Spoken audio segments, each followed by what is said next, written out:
सभी को सादर नमस्ते। देववाणी संस्कृतम यूट्यूब चैनल में आप सभी का हार्दिक अभिनंदन है।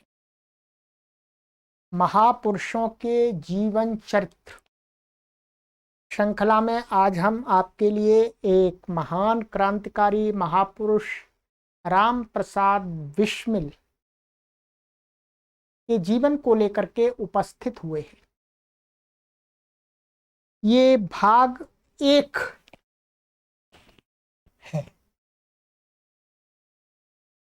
भाग 1 को आज पढ़ेंगे, फिर भाग 2 में 2 वीडियोज में हमारा एक जीवन चरित्र पूर्ण हो रहा है। प्लेलिस्ट में कॉलम बना दिया गया है महापुरुषों के जीवन चरित्र, उस पर सभी वीडियो क्रम से हैं। ठीक है, चलिएगा। और अधिक जानकारी के लिए आप इन व्हाट्सएप नंबर पर संपर्क कर लीजिएगा जो पट्टी पर चलाए जा रहे हैं। राम प्रसाद बिस्मिल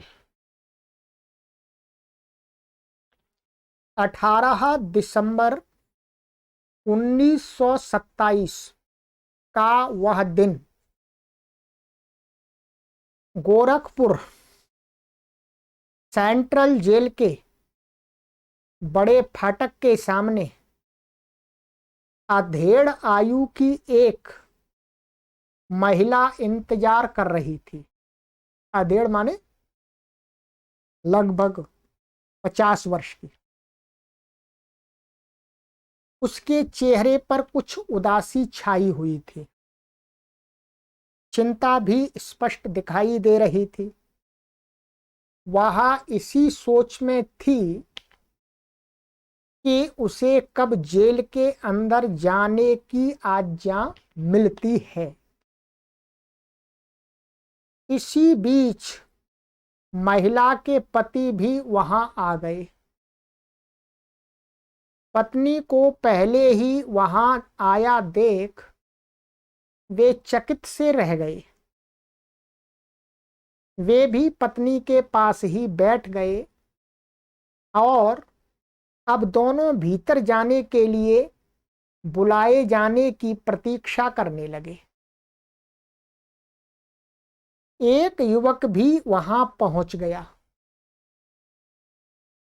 वह इनका रिश्तेदार नहीं था, मगर वह जानता था कि इन दोनों को अंदर प्रवेश करने की अनुमति मिल जाएगी। वह अपने बारे में सोच ही रहा था कि वह स्वयं कैसे भीतर जा सकेगा। जेल के अफसर वहां आए। उन्होंने पति पत्नी को दोनों को बुलाया। वहीं खड़ा युवक भी उनके पीछे पीछे जाने लगा। पहरेदार ने उसे रोक दिया और कड़क कर पूछा, तुम कौन हो भाई? महिला ने अनुरोध के स्वर में कहा, भैया उसे भी अंदर आने दो, वह मेरा भांजा है। पहरेदार ने युवक को भी उनके साथ अंदर जाने दिया। 3 व्यक्ति जेल में एक ऐसे स्वतंत्रता सैनिक से मिलने जा रहे थे जिसे सुबह फांसी की सजा दी जाने वाली थी। वीर स्वतंत्रता सेनानी। बेड़ियां पहने उस स्वतंत्रता सेनानी को वहां लाया गया। हथकड़ी बेड़ियां उसके शरीर पर आभूषण जैसी दिखलाई दे रही थी। वह अंतिम बार अपनी मां को देख रहा था। वह सोच रहा था कि अब मैं आखिरी बार उसे मां को कहकर पुकार सकूंगा। उसके मुंह से कोई शब्द नहीं निकल रहा था। एकाएक उसकी आंखों से आंसू निकलकर गालों पर बहने लगे। उसकी मां ने दृढ़ता के स्वर में कहा, मेरे बेटे यह तुम क्या कर रहे हो? मैं तो अपने सपूत को एक योद्धा, महान योद्धा मानती हूं। मैं सोचती थी कि मेरे बेटे का नाम सुनते ही ब्रिटिश सरकार भय से कांप उठती है। मुझे यह मालूम नहीं था कि मेरा बेटा मौत से डरता है। यदि तुम रोते हुए ही मौत का सामना करना चाहते हो तो तुमने आजादी की लड़ाई में हिस्सा ही क्यों लिया? वीर माता की देशभक्ति और दृढ़ता देखकर जेल के अफसर भी चकित रह गए। उस वीर स्वाधीनता सेनानी ने कहा, मां, ये आंसू भय के आंसू नहीं हैं, ये हर्ष के आंसू हैं, ये खुशी के आंसू हैं। तुम जैसी वीर माता को पाने की खुशी के ये आंसू हैं। उस वीर माता के वीर पुत्र का नाम था राम प्रसाद बिस्मिल। वे प्रसिद्ध काकोरी रेल डकैती प्रकरण के अगुआ थे। इस तरह यह भेंट खत्म हुई। दूसरी सुबह राम प्रसाद रोज की तुलना में कुछ जल्दी जागा। स्नान के बाद उसने सुबह की प्रार्थना की। अपनी मां को उसने अंतिम पत्र लिखा। फिर वह मौत की प्रतीक्षा में चुपचाप बैठ गया। अफसर वहां आए। उन्होंने राम प्रसाद की बेड़ियां काट दी। वे जेल की कोठरी से उसे फांसी की ओर ले जाने लगे। रास्ते में भी उसके चेहरे पर किसी तरह की चिंता दिखलाई नहीं दे रही थी। वह एक वीर की भांति चल रहा था।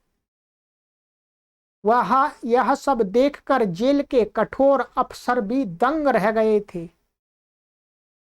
जब उसे काल कोठरी की तरफ ले जाया जाने लगा तो उसने खुशी से वंदे मातरम तथा भारत माता की जय ऊंचे स्वर में उद्घोष किया। ऊंची आवाज में ब्रिटिश सरकार मुर्दाबाद का नारा भी लगाया।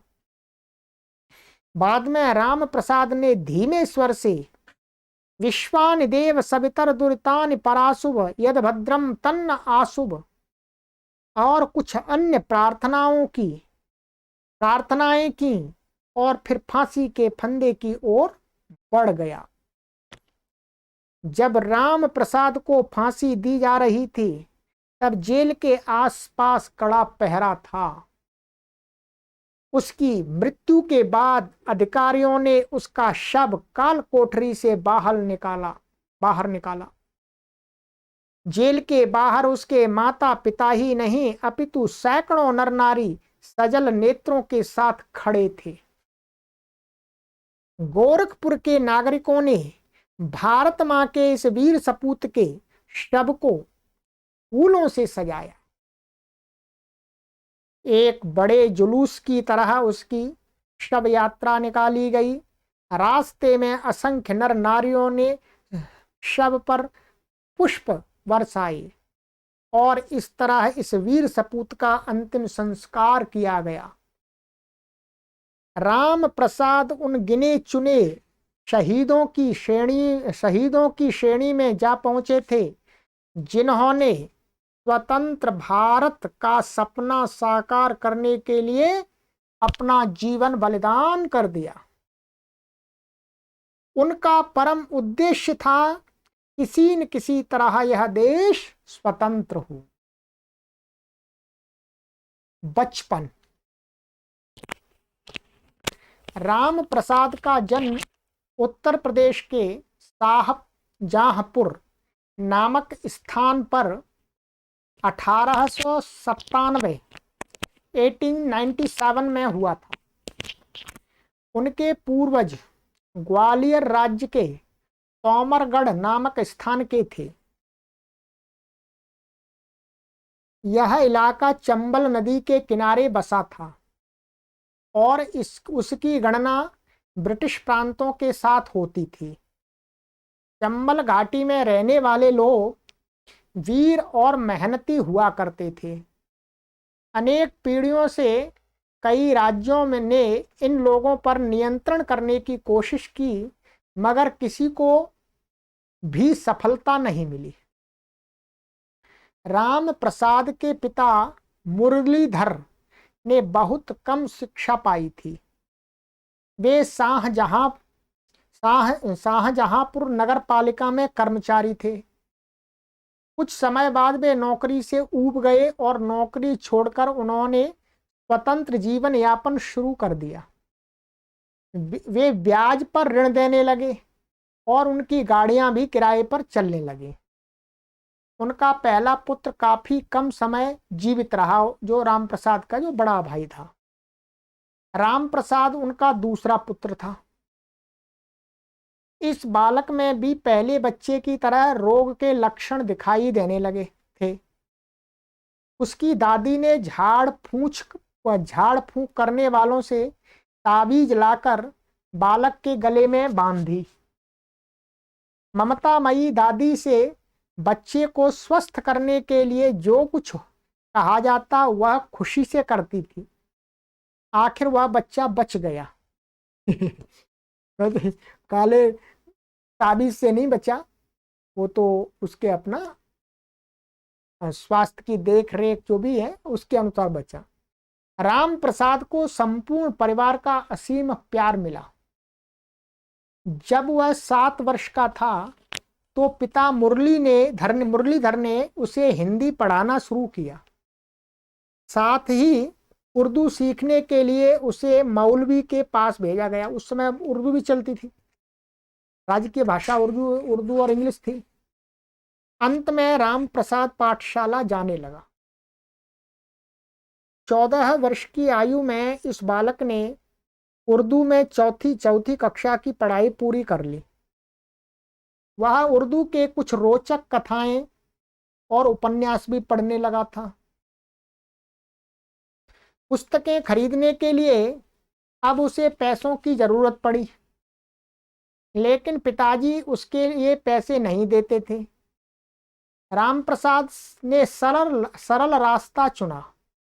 वह पिता के संदूक पेटी से पैसे चुराने लगा। कुसंगति के कारण उसे बीड़ी सिगरेट पीने की लत भी लग गई थी। कभी कभी वह भांग और चरस भी पी लेता था। इसी कारण राम प्रसाद 5वीं कक्षा में 2 बार फेल हो गया। किसी न किसी तरह पिता को लड़के की इन आदतों की जानकारी मिल गई। उन्होंने संदूक का ताला बदल दिया। राम प्रसाद ने अंग्रेजी शाला में जाने की इच्छा प्रकट की, मैंने अंग्रेजी विद्यालय में। पिताजी इसके लिए राजी नहीं हुए, किंतु जब राम प्रसाद की मां ने बेटे का पक्ष लिया तब पिता ने उसे अंग्रेजी विद्यालय में भर्ती करा दिया।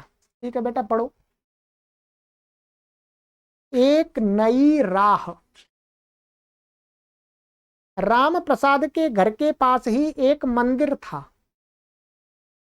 उसमें नए पुजारी जी आए थे। वे राम प्रसाद को बहुत चाहते थे। उनके प्रेम और मार्गदर्शन के कारण उसने सभी बुरी आदतें छोड़ दी। वह नियम से पूजा भी करने लगा। पाठशाला में भी सुशील चंद्र सेन नामक छात्र से राम प्रसाद की अच्छी मित्रता हो गई। उसकी संगति से प्रभावित होकर राम प्रसाद ने धूम्रपान भी छोड़ दिया, बीड़ी सिगरेट भी छोड़ दी। मुंशी इंद्रजीत नामक एक भद्र पुरुष ने युवा राम प्रसाद को पूजा करते देखा। वे बहुत प्रसन्न हुए। मुंशी जी ने राम प्रसाद को संध्या वंदन की विधि सिखलाई। आर्य समाज के विषय में भी उन्होंने शिक्षा दी। राम प्रसाद ने स्वामी दयानंद की पुस्तक सत्यार्थ प्रकाश पढ़ी। बस फिर तो खून खोल गया उनका। सत्यार्थ प्रकाश जिसने भी पढ़ ली उसका मानो जीवन का कल्याण हो गया। मैं पुस्तक आपको दिखा दूं सत्यार्थ प्रकाश, चलिएगा दिखा देता हूं।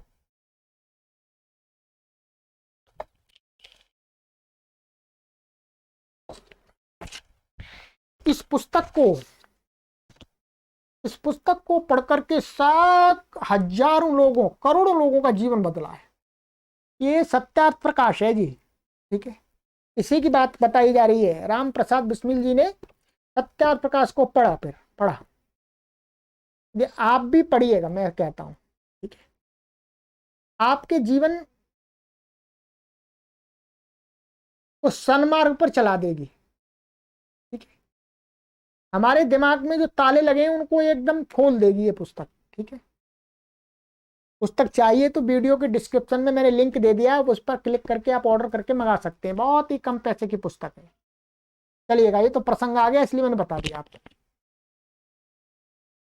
इस ग्रंथ से भी उसे प्रेरणा मिली और उसने एक वीर पुरुष के रूप में ऊंचा उठने का संकल्प लिया। राम प्रसाद ने ब्रह्मचर्य का महत्व समझा और उसका हर तरह पालन भी किया। उसने शाम को भोजन करना ही छोड़ दिया। चटपटी या खट्टी चीजों के साथ भोजन में नमक का भी त्याग कर दिया। खट्टी और चटपटी चीजें छोड़ दी, नमक भी छोड़ दिया। ब्रह्मचर्य व्रत के पालन तथा नियमित व्यायाम के कारण राम प्रसाद का चेहरा जो मुरझा गया था वो चमकने लग गया। उसका शरीर फौलाद की भांति मजबूत बन गया। ब्रह्मचर्य का पालन हमें अवश्य करना चाहिए, युवावस्था तक तो अवश्य करना चाहिए। ब्रह्मचर्य की बात आ गई मित्रों, तो मैं आपसे एक निवेदन करना चाहता हूं, ठीक है।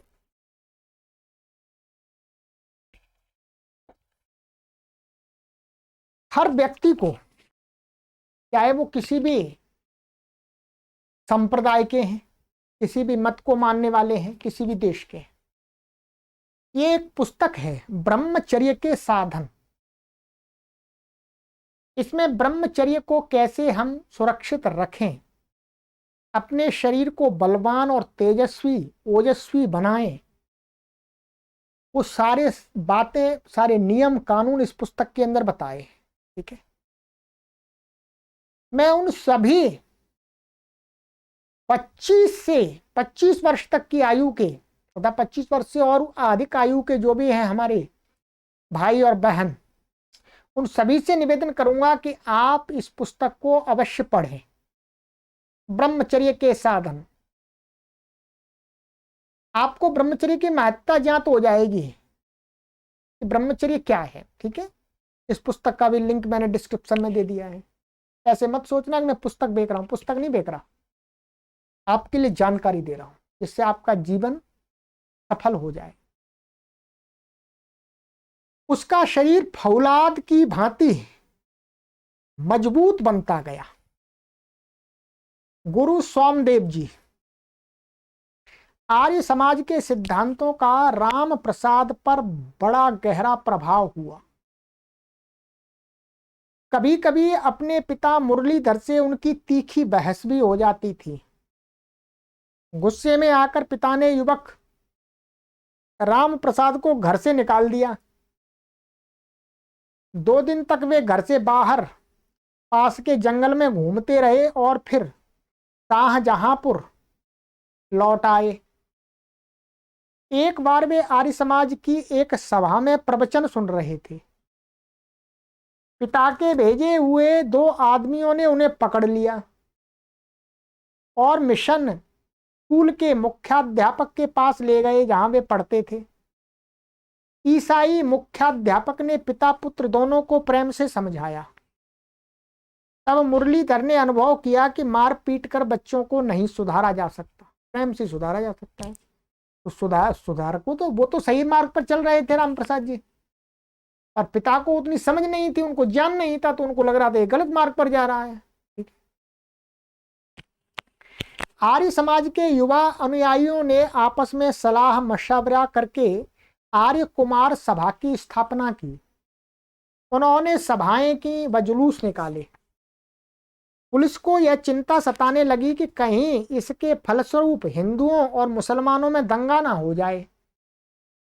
सरकार ने सभाओं जुलूसों पर रोक लगा दी। आर्य समाज के ज्येष्ठ नेता, बड़े नेता भी युवकों से नाराज हो गए।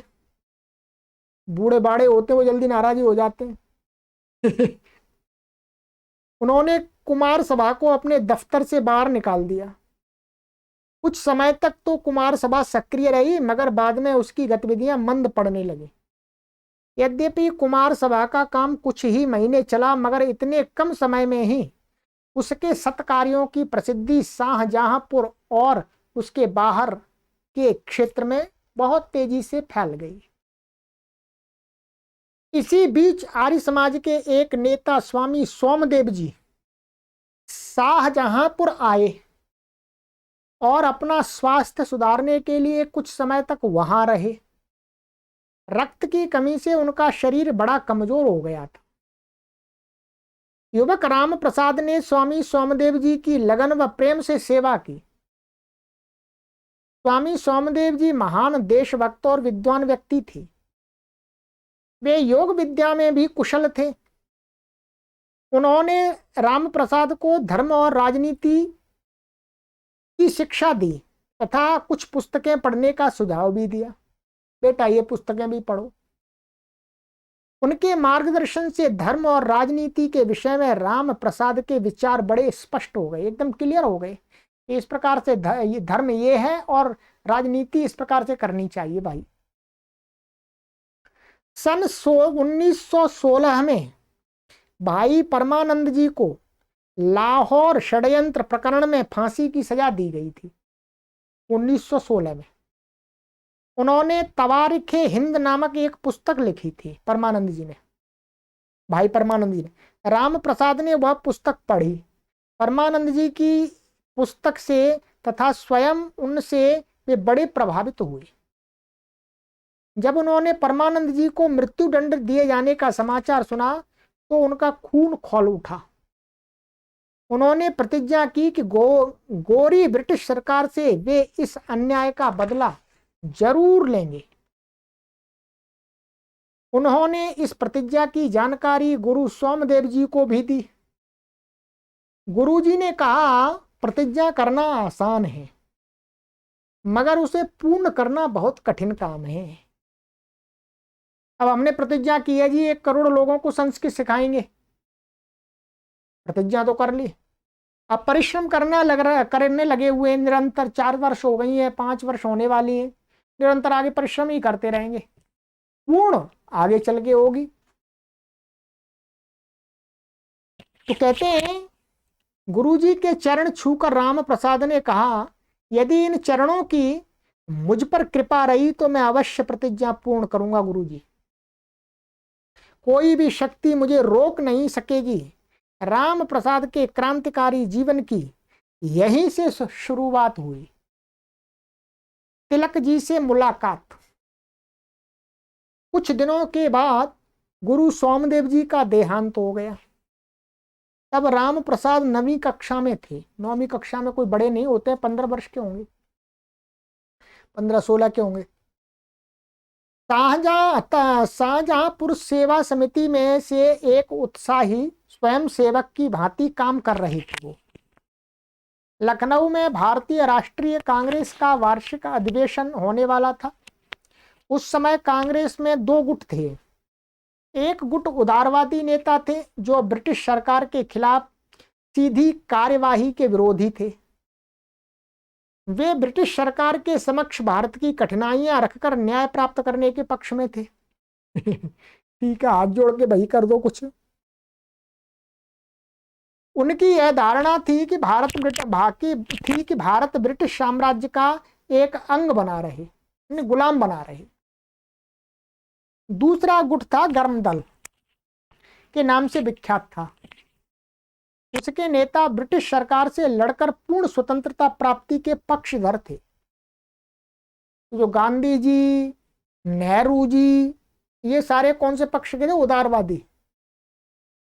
ये ऐसा बात करते थे जी अंग्रेज अधिक अत्याचार ना करें, बेशक राज्य करें, कोई परेशानी नहीं है जी, हम तो उनके अधीन बने रहेंगे। और एक दूसरा पक्ष था सुभाष चंद्र बोस जी का, चंद्रशेखर जी का, राम प्रसाद बिस्मिल जी का, भगत सिंह जी का, बटकेश्वर जी का गरम दल। भाई नहीं, यहां से जाओ, ये हमारा देश है, हमें हमें सौंपो, तुम्हारा यहाँ कोई काम नहीं, जाओ यहां से, भागो। तो कहते हैं उसके नेता ब्रिटिश सरकार से लड़कर पूर्ण स्वतंत्रता प्राप्ति के पक्षधर थे। इस गुट के नेता लोकमान्य तिलक, बाल गंगाधर तिलक जी थे। हाँ, लोकमान्य बाल गंगाधर तिलक जी, एक ही नाम है पूरा। तिलक जी भी लखनऊ अधिवेशन में भाग लेने आए थे, इसलिए उग्रवादी, उग्रवादी का मतलब आतंकवादी नहीं होता, उग्रवादी का अर्थ होता गरम दल का नेता, ठीक है। उग्रवादी गरम दल की विचारधारा के युवक कार्यकर्ता बड़ी संख्या में वहां आए थे। राम प्रसाद भी लखनऊ पहुंचे थे। स्वागत समिति में उदारवादियों का बहुमत था। उदारवादी तो जहां पर, वहां पर अधिक ही हो जाते हैं, क्योंकि उदारता दिखाने के लिए कुछ करना नहीं पड़ता, बस हाथ जोड़ने पड़ते हैं जी, हाँ जी ठीक है जी, है प्रभु के नाम पर कुछ दे दो, ठीक है। तो ऐसे लोगों की भीड़ लग जाती है।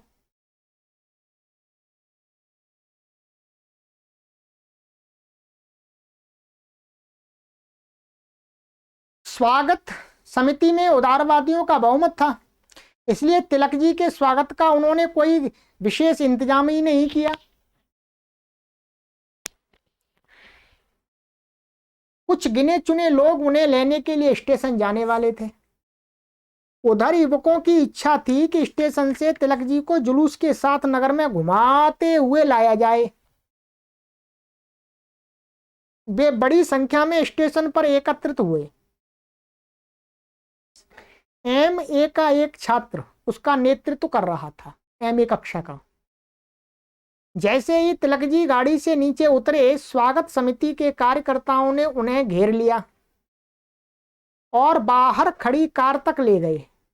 MA का वह छात्र तथा राम प्रसाद फौरन आगे बढ़े और कार के सामने जाकर बैठ गए। यदि यह कार चलेगी तो हमारे शरीर के ऊपर से चलेगी, ऐसा उन्होंने ऐलान कर दिया था। स्वागत समिति के कार्यकर्ताओं तथा स्वयं तिलक जी ने उन्हें मनाने की कोशिश की, मगर वे टस से मस नहीं हुई। उनके मित्रों ने कहीं से एक बग्घी, बग्घी माने घोड़ा गाड़ी का प्रबंध किया था। उसके घोड़े खोल दिए थे। युवक स्वयं बग्घी खींचने वाले थे। आखिर तिलक जी को बग्घी पर बैठना पड़ा। उनका जुलूस निकाला गया। रास्ते में लोकमान्य तिलक पर फूलों की वर्षा की गई। उदारवादी नेता चालाकी से उनको चुपचाप कार में बैठा करके वहीं पर, जहां पर वो कार्यक्रम हो रहा था, वहीं उतार देते, 10-20 मिनट बुलवा करके फिर दोबारा भेज देते। क्या फायदा होता। तिलक जी आए थे वहां से, महाराष्ट्र से तो इसलिए राम प्रसाद बिस्मिल जी ने कहा, नहीं भाई, इनकी यात्रा निकालो, जुलूस निकालो, लोगों में जागृति बनेगी, लोग जानेंगे कि लोकमान्य तिलक जी आए हुए हैं यहाँ पर, उनके विचारों को सुनेंगे।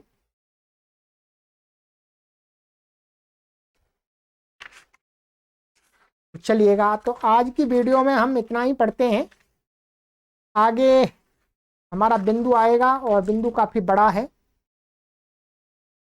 पुस्तकों से गोली तक, ठीक है। देखते रहिएगा, बहुत सुंदर श्रृंखला में बना रहा हूं। करोड़ों लोगों तक इन महापुरुषों का जीवन पहुंचेगा। लोग जानेंगे कि हमारे महापुरुष थे, उनके ऊपर कितने अत्याचार हुए, उन्होंने हमारे लिए कितने अत्याचार सही। हम सभी उनके प्रति कृतज्ञता प्रकट करें। चलिए भाग 2 के साथ मिलते हैं। सभी को सादर नमस्ते।